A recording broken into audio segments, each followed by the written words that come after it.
My name is Anna, and the SNAP challenge was relatively easy in terms of meeting dietary requirements. I had enough to eat, and I was able to eat mostly fruits and vegetables and whole grains, a little bit of animal protein.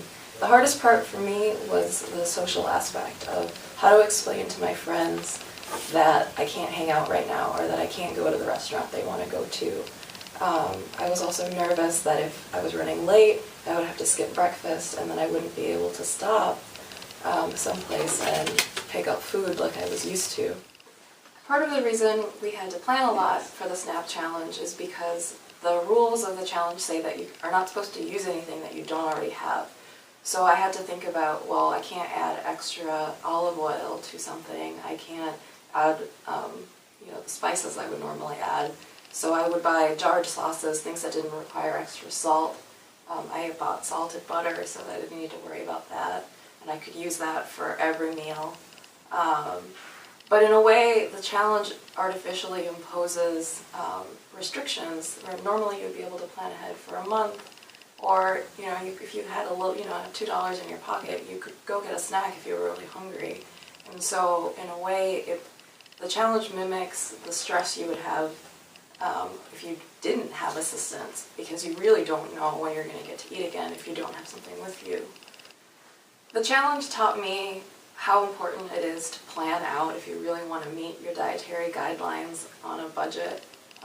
It made me realize how stressful it can be to not know where your next meal is going to come from if you haven't already planned it out or already bought it. I was so relieved at the end of the week to be done with the challenge that I can't really imagine what it would be like if you had that kind of stress in your life every week. If every meal was a source of stress and anxiety, it would be really hard. It was a tough week. And I think probably everyone should do a SNAP challenge once in their life to get an understanding. Hi, my name is Will Florence. My goal with this project was to complete the SNAP challenge while also meeting the dietary guidelines. What I noticed was that it was very difficult because it required a whole lot of planning with each item that I bought. I started with the produce aisle and I bought a couple different peppers, but I really had to cut out a lot of the normal things I buy, such as salads and broccoli and various types of apples. I just bought maybe 5 bananas and a couple apples. I also had to really focus on what I was going to plan out by batch cooking things so that I could use each of these items for a couple different recipes.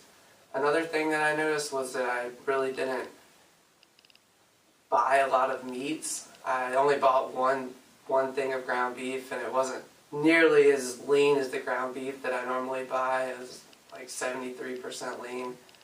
As far as the meals that I ate, I made one big soup and then one big batch of spaghetti, and then I had a frozen pizza that I loaded up with a bunch of different vegetables. What I noticed was that these things didn't necessarily agree with my stomach as normal as the things that I would have bought. Also, what I noticed was that I really had to make sure that these things would last throughout the week, which was kind of difficult. I really had to make sure that I would come home for each meal and either reheat what I had already made or just make a little snack like a grilled cheese or something like that. What I learned from this whole experience was that to have such a minimal budget, it really requires a whole lot of planning, time, rescheduling, and effort.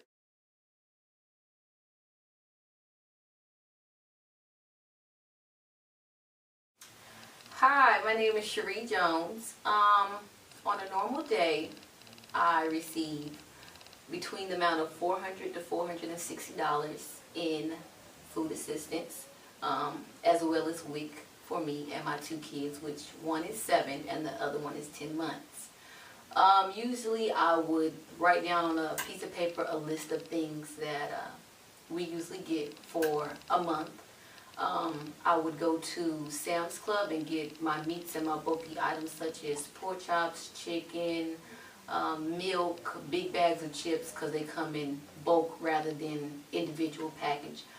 And then from there I will proceed to either Walmart or Kroger and get my cabinet foods such as my drinks, my rice, my beans, my bread, and so forth. Being on a food assistance is very beneficial to me and my boys.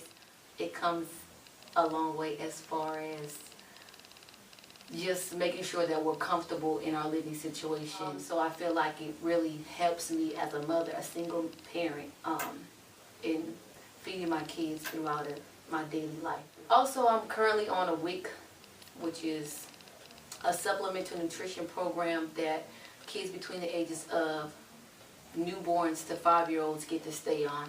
And you get milk, eggs, and cheese, and baby formula when it comes to your infants, which is considered $15 a can. So getting 6 or 7 just to feed your kid in a month is very beneficial and helpful as well.